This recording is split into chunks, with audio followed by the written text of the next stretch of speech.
আসসালামু আলাইকুম প্রিয় দর্শক, অন্য মঞ্চের আলাপ চাইতে আপনাদের সকলকে আমন্ত্রণ জানাচ্ছি।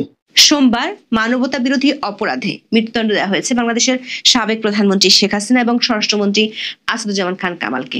রাজ সাক্ষী হিসেবে সাক্ষ্য দিয়ে গুরুদণ্ড থেকে পার পেয়েছেন সাবেক আইজিপি চৌধুরী আব্দুল্লাল মামুন, পেয়েছেন 5 বছরের কারাদণ্ড। স্বাভাবিকভাবেই এই রায়কে ঐতিহাসিক বলে দাবি করছে দেশের অন্তর্বর্তী সরকার ও সরকার সমর্থকেরা। অন্যদিকে শেখ হাসিনা ও তার দল আওয়ামী লীগ বলছে এই রায় আগে থেকেই ঠিক করা। তাদের অভিযোগ এই রায় একটি নিয়ন্ত্রিত প্রহসন। তবে অন্তর্বর্তী সরকারের কোনো কোনো সমর্থক বলে পরিচিত এমন অনেকে মনে করছেন অভিযুক্তের অনুপস্থিতিতে বিচার ও মৃত্যুদণ্ডের মতো কঠিন শাস্তি এই বিচারের জন্য এমন কিছু কৌশলগত ভুল যা আন্তর্জাতিক অপরাধ ট্রাইব্যুনালের ন্যায্যতা এবং গ্রহণযোগ্যতা নিয়ে অনেক প্রশ্ন তুলবে। তাদের আশঙ্কা মৃত্যুদণ্ড বা যাবজ্জীবন কারাদণ্ড যাই হোক না কেন শেখ হাসিনা সম্ভবত কখনোই এই শাস্তির মুখোমুখি হবেন না। সাবেক প্রধানমন্ত্রীকে ফেরত দিতে সরকার ভারতকে 2 প্রক্রিয়ায় চিঠি দেবে বলে জানিয়েছে বাংলাদেশের পররাষ্ট্র উপদেষ্টা। কিন্তু দেশটির শীতল প্রতিক্রিয়া আর আইনি মারপ্যাচ তুলে ধরে আন্তর্জাতিক সংবাদ মাধ্যমগুলো ইঙ্গিত দিচ্ছে দিল্লি এখনো বহু দূর। সরকার ও সরকার সমর্থকরা প্রত্যাশিত রায় পেয়ে আত্মতৃপ্তির ঢেকুর তুলে পোস্ট দিয়েছে।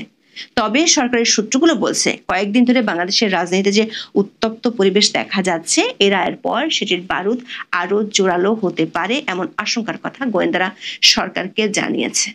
বিস্তারিত জানতে চলুন যাওয়া যাক বিশ্লেষণে। বাংলাদেশে আর কোনো রাজনৈতিক নেতা এত দীর্ঘ সময় ক্ষমতায় থাকেননি। বাংলাদেশে আর কোনো রাষ্ট্র বা সরকার প্রধানের মাথার উপর ঝোলেনি মৃত্যুদণ্ডের খাড়া। বাবার উত্তরাধিকারী হিসেবে শেখ হাসিনা উঠে এসেছিলেন শীর্ষ রাজনৈতিক দলের শীর্ষ পদে। স্বৈরাচার বিরোধী আন্দোলনের জনপ্রিয়তাকে সঙ্গী করে একসময় পৌঁছান ক্ষমতার চূড়ায়। টানা 15.5 বছর দেশ শাসনের পর 24শে জুলাই আন্দোলনে ক্ষমতা হারিয়ে তিনি চলে যান ভারতে। তারপর থেকে বাংলাদেশে এখন পর্যন্ত শেখ হাসিনার বিরুদ্ধে 586টি মামলা হয়েছে। সোমবার শেখ হাসিনার বিরুদ্ধে একটি মামলার রায় ঘোষণা করেছে বাংলাদেশের আন্তর্জাতিক অপরাধ ট্রাইব্যুনাল। জুলাই আন্দোলনের সময় মানবতা বিরোধী অপরাধের মামলায় 3টি অভিযোগে শেখ হাসিনাকে দোষী সাব্যস্ত করে 17 নভেম্বর রায় ঘোষণা করা হয়। সাবেক স্বরাষ্ট্রমন্ত্রী আসাদুজ্জামান খান কামালও পেয়েছেন একই দণ্ড। আর রাজসাক্ষী হওয়ায় সাবেক আইজিপি চৌধুরী আব্দুল্লাল মামুনকে 5 বছরের সাজা দেওয়া হয়। 3 জনের মধ্যে কেবল আব্দুল্লাল মামুন আছেন কারাগারে। সাবেক প্রধানমন্ত্রী শেখ হাসিনা এবং সাবেক স্বরাষ্ট্রমন্ত্রী আসাদুজ্জামান খান কামাল আছেন ভারতে। পলাতক থাকায় তারা রায়ের বিরুদ্ধে আপিলের সুযোগ পাচ্ছেন না বলে জানিয়েছে ট্রাইব্যুনালের আইনজীবী। মামলায় শেখ হাসিনা সহ 3 আসামির বিরুদ্ধে মোট 5টি অভিযোগ আনা হয়। সেগুলো হলো উস্কানিমূলক বক্তব্য দেয়া, প্রাণঘাতী অস্ত্র ব্যবহার করে আন্দোলনকারীদের নির্মূলের নির্দেশ, রংপুরে আবু সাইদকে গুলি করে হত্যা, ঢাকার চানখারপুলে আন্দোলনরত 6 জনকে গুলি করে হত্যা এবং আশুলিয়া 6 জনকে পুড়িয়ে হত্যা করা। বিচারপতি গোলাম মর্তুজা মজুমদার সহ 3 সদস্যের আন্তর্জাতিক অপরাধ ট্রাইব্যুনাল 1 সব অভিযোগের প্রমাণ পাওয়ার কথা জানায়। রায় ঘোষণার পর সরকার ও সরকার সমর্থকরা বেশ সন্তুষ্টির কথা জানিয়েছে। Crimes against humanity Bangladesh ousted PM Sheikh Hasina sentence to death he চ্যাকওয়েস ফ্রম ভার্ডিক্ট শিরোনামের প্রতিবেদনে শেখ হাসিনা একটি বিবৃতি প্রকাশ করেছে টাইমস অফ ইন্ডিয়া। রিপোর্টটিতে শেখ হাসিনার উদ্ধৃতিতে লেখা হয়েছে একটি সাজানো ট্রাইব্যুনাল তার বিরুদ্ধে রায় দিয়েছে যা প্রতিষ্ঠা ও পরিচালনা করছে অনির্বাচিত ও গণতান্ত্রিক ম্যান্ডেটহীন সরকার। দর্শক, শেখ হাসিনার বিরুদ্ধে রায় ঘোষণার পর আদালত কক্ষে দেখা যায় নজিরবিহীন দৃশ্য। প্রথম আলোর প্রতিবেদনে বলা হয় বিচারক মৃত্যুদণ্ডের রায় ঘোষণা করতেই এসে উপস্থিত অনেকেই হাততালি দিয়ে উচ্ছ্বাস প্রকাশ করেন। তড়িঘড়ি করে ডায়াসে ছুটে আসেন অ্যাটর্নি জেনারেল মোহাম্মদ আসাদুজ্জামান। সবাইকে ট্রাইব্যুনালের সুষ্ঠু পরিবেশ বজায় রাখার অনুরোধ করেন। এমন দৃশ্যে পরিষ্কার হয়েছে আদালত কক্ষে বিবাদী পক্ষের কোনো উপস্থিতি ছিল না। দেশ বিদেশের বহু মিডিয়ায় সরাসরি সম্প্রচারের সময় এমন ঘটনা বিতর্কের জন্ম দিয়েছে। অনেক পর্যবেক্ষকদের আশঙ্কা এমন দৃশ্য একতরফা বিচারের অভিযোগকে শক্তিশালী করতে পারে। শুরু থেকে আইসিজেতে বিচারের প্রক্রিয়া নিয়ে গুরুতর কিছু প্রশ্ন উঠেছে। আইনের সংশোধন যে প্রক্রিয়া হয়েছে তা নিয়ে রয়েছে বিতর্ক।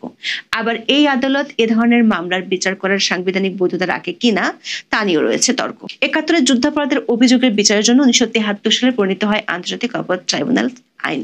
এই আইনে কেবল 1971 সালের 25শে মার্চ থেকে 16ই ডিসেম্বর পর্যন্ত সংগঠিত যুদ্ধাপরাধ ও মানবতা বিরোধী অপরাধের বিচারের বিষয়টি ছিল সুস্পষ্ট। আইনটির উদ্দেশ্য এবং কার্যক্ষেত্র 2 জায়গাতেই স্পষ্টভাবে বিষয়টির উল্লেখ রয়েছে। ফলে 2024 সালের ঘটনা এই আইনে বিচার করা সম্ভব নয় বলে অনেকেই মত দিয়েছিলেন। এমনকি সরকারের পরামর্শক ব্রিটিশ আইনজীবী টবি ক্যাডম্যানও এই আদালতের নাম পরিবর্তনের সুপারিশ করেছিলেন। তবে জুলাই আন্দোলনের সময়কার ঘটনায় বিচারের জন্য অধ্যাদেশের মাধ্যমে আইনে কয়েক দফা সংশোধনী আনা হয়। সংসদ না থাকার সময় রাষ্ট্রপতির এভাবে অধ্যাদেশ জারির এখতিয়ার বর্তমান সংবিধানে নেই, ফলে ভবিষ্যতে বড় ধরনের আইনি প্রশ্ন উঠতে পারে এই বিচারকে কেন্দ্র করে, এমন আশঙ্কার কথা এরই মধ্যে আইনজীবীরা বলেছেন। আবার সংসদ বিদ্যমান থাকার সময়ও রাষ্ট্রপতির অধ্যাদেশের ক্ষেত্রে কিছু সীমাবদ্ধতা আছে।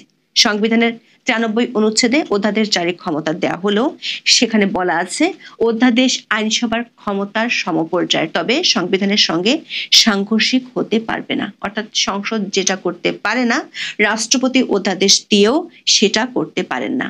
আইসিটি আইন পরিবর্তন করে 2024 সালের ঘটনার বিচার করা বিধান যুক্ত করার ক্ষমতা সংশোধনেরই, কারণ এটি কেবল 1971 সালের যুদ্ধাপরাধের বিচার করতেই প্রণীত।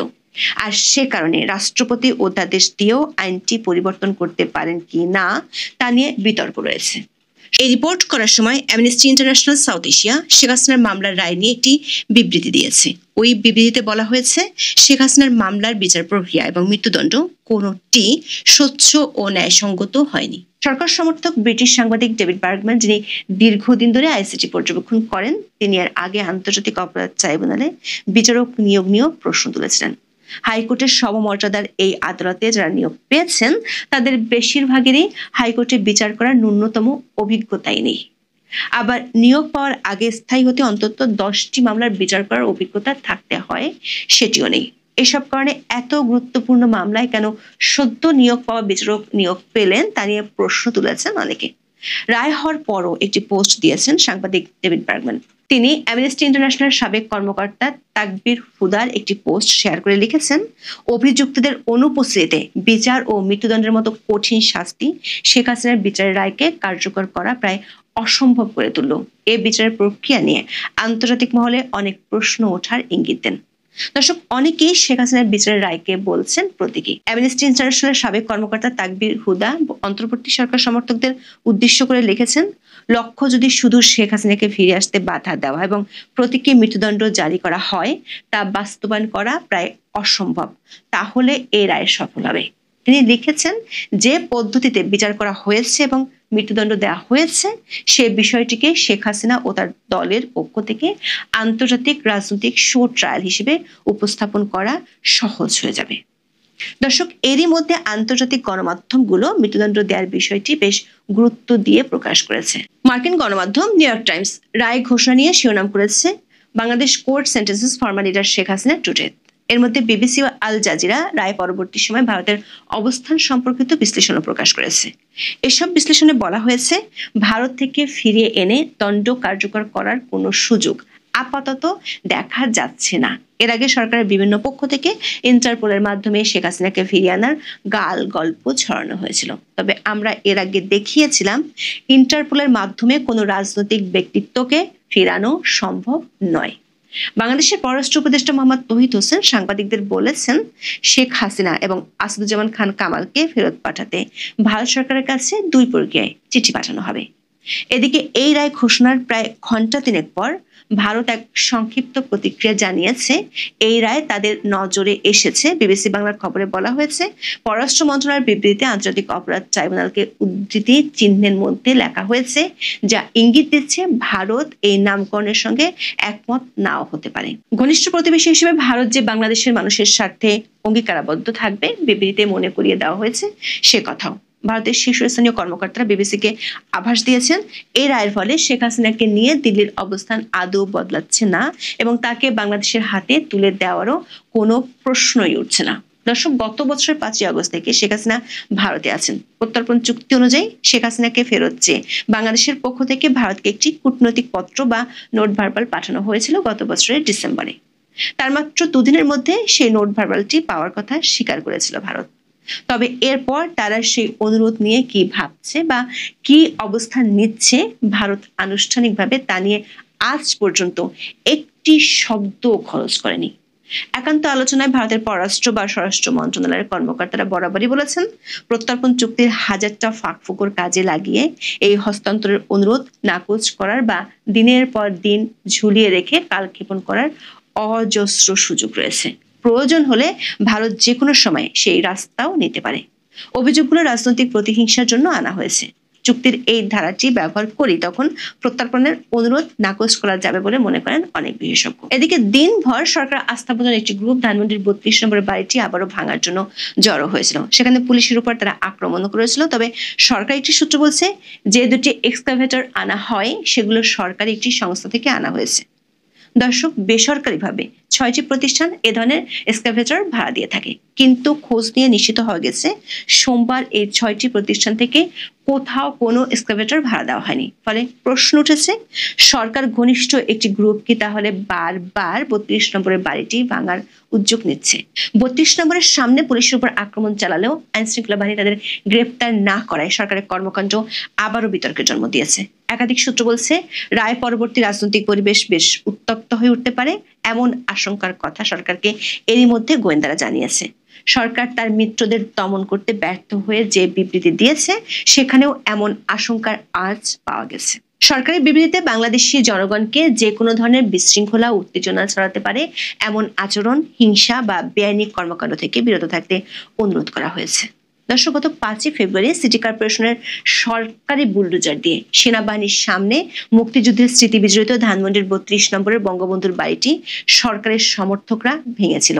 সরকার একটি সূত্রের আশঙ্কা, সরকার এখন শুধু দেশব্যাপী আওয়ামী লীগের সমর্থকদের প্রতিবাদ নিয়ে চিন্তিত না, সাথে সরকার সমর্থকদের একটি গ্রুপ নিয়ে বেশ বেকায়দায় পড়তে পারে সামনের দিনগুলোতে। প্রিয় বন্ধুরা, প্রীতি, সালাম এবং শুভেচ্ছা নেবেন। এত ঘটনা ঘটতেছে যে কোনটা রেখে কোনটা করি এরকম একটা অবস্থা আর কি। কালকে ঘটনা বহুল ছিল, আপনারা জানেন, সেগুলো নিয়ে আসলে ব্যস্ত ছিলাম। কিন্তু এর মধ্যে আরো কিছু ঘটনা ঘটেছে। এই যে ডক্টর ইউনূসের যে প্রেস উইং, যেটা হিটলারের প্রেস উইং ছিল, যে গোয়েবলস, সে গোয়েবলসও মনে হয় এখন বেঁচে থাকলে লজ্জা পেত এই ডাস্টবিন শফিকের পারফরমেন্স দেখে। মানে মিথ্যে কত শিল্পিত হতে পারে, কত চমৎকার ভাবে উপস্থাপন করতে পারে, এবং যার আপাদমস্তক মিথ্যে মোড়া। তো এই লোক এই গত 15 মাস জাতির কাঁধে চেপে বসেছিল আর কি। জাতির ইউনূসের সামগ্রিক ভাবে একবারে পাইন মেরে ফেলাইছে আর কি। এখন তিনি এক্সিট প্ল্যান খুঁজতেছে। আপনারা জানেন যে ইউনূস সরকারের অনেকে এক্সিট প্ল্যান খুঁজতেছে। তো সে একটা অভিনব এক্সিট প্ল্যান খুঁজতেছে। একটা হলো যে যদি দেশের বাইরে পালায় যাইতে পারে ডক্টর ইউনূসের সাথে, সেটা অন্য কথা। কিন্তু ডক্টর ইউনূস যে পরিমাণ সেলফিশ, তাতে শফিক মফিকের সাথে নেবে কিনা আল্লাহ জানে। যাই হোক, তিনি একটা প্ল্যান বি করে রাখছেন যে তিনি রোজার আগামী ফেব্রুয়ারি মার্চের দিকে তবলিগে যাবেন। 3 চিল্লা 120 দিন তিনি তবলিগে থাকবেন, এবং তবলিগে তিনি আসলে আত্মগোপনে থাকবেন। এবং তিনি বলেও দিচ্ছেন কোন দিকে থাকবেন, এই বরিশালের স্বরূপ কাটিটাটি ওই দিকে থাকবে, যাতে পরিস্থিতি নিয়ন্ত্রণের বাইরে চলে গেলে ওই দিকে পালাই যেতে পারে। এবং আপনি জানেন যে তবলিগে সবাই আল্লাহর রাস্তায় যায়, ভালোর জন্য যায়, কিন্তু অনেক ক্রিমিনালও আত্মগোপন করে থাকে ওই তবলিগের সাথে মিশে। আবার তিনি বলতেছেন যে এটা তার মামা বাড়ির আবদারের মতো আর কি, যে তবলিগে যারা যায় তারা বিভিন্ন ভাষায় বা মানুষজনকে ধর্মের পথে দাওয়াত দেয়। তিনি এগুলো করতে পারবেন না আর কি। তিনি ধর্মীয় রিকোয়ারমেন্ট পালনের জন্য তো যাচ্ছেন না, তিনি যাচ্ছেন তো আসলে আত্মগোপনের জন্য। নিজের মুখে শোনেন। 120 দিনের চিল্লায় যাবো, মানে সরকার শেষ করেই। হ্যাঁ, 120 দিন। আমার ইচ্ছা আছে ওই যে স্বরূপ কাঠির থেকে ওই বৈঠাকাটা ওই জায়গাটা পুরোটা রেকি করা। হ্যাঁ, ওইখানে যত মসজিদে আছে বাক্স প্যাকটা নিয়ে যাব, আর ওদেরতে স্পেশাল অনুমতি নিব যাতে মোবাইলটার সাথে দেয়, ওগুলো ডায়েরিতে লিখতে হবে। আমার চিন্তা হচ্ছে মিড ফেব্রুয়ারিতে বা রোজার পরপরই, রোজার মধ্যে যাওয়াটা তাও ওরা নিতেও চায় না। হ্যাঁ, আমার ইচ্ছা আছে ধরেন মিড মার্চে যদি যাই, আমার 120 দিন খারাপ হবে না। মোবাইল লাগবে, হ্যাঁ, কিন্তু ওরা বলে শুনছি যে বাটন ফোন ছাড়া নিতে দেয় না। হ্যাঁ, ওই ছবি তোলা তো আবার নিজের পছন্দ মতো এলাকায় যেতে দেয় না। হ্যাঁ, ওরা তো ওদের মতো করে না, একটু সুযোগ আছে। না ইয়ে আছে, একটু সুযোগ আছে। কেন যাবে চিল্লায়? আমার চিল্লায় একটা ভালো জিনিস হচ্ছে যে আপনাকে কিন্তু জোর করে না।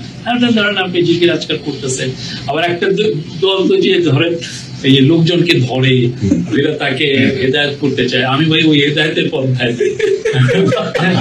আমি জাস্ট মসজিদে থাকলাম বা একটু ঘুরলাম, একটা নদী দেখলাম, একটা ছবি নিলাম। মানে এখন কি প্রেসারে আছেন যে ওই সময় প্রেসারটা কমাইতে যাবেন? 120 দিনে ওইখানে থাকলে কি একটা লাভ, যে ধরেন আপনার পুরো আপনি 18 মাসের পুরো জিনিসটারে আপনি রিলিভ করতে পারবেন। হ্যাঁ, আর তাবলিগের খাবার কিন্তু খারাপ না, প্রজেক্টটা ভালো যায়। যদি শুনে যে এইখানে প্রেস সচিব আসছে, খাবারটা ভালো, সাবেক প্রেস সচিব। এর বাইরে আরো একটা ইন্টারেস্টিং ঘটনা ঘটেছে গতকাল, যেহেতু আইসিটিতে একটা মানে সাজানো রায় দিয়েছে, আবার 32-এ মানে 32 ভেঙে গুড়িয়ে দেওয়ার পরেও তাদের স্বাদ মেটে নাই, আবার 32-এ গেছে, আর্মির সাথে দাওয়াদাই হয়েছে, পুলিশের সাথে দাওয়াদাই হয়েছে।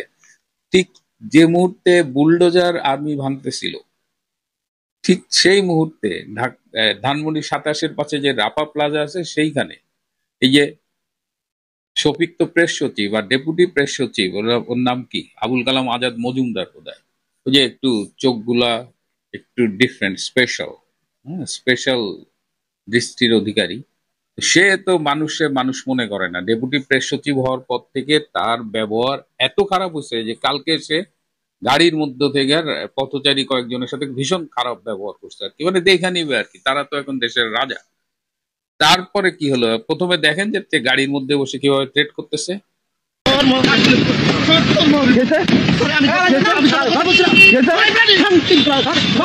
এবার দেখেন যখন পাবলিক খেপে তখন কিন্তু ওই ডেপুটি প্রেস সচিব ওইসব দোচে না, দেখেন কি করছে তারে।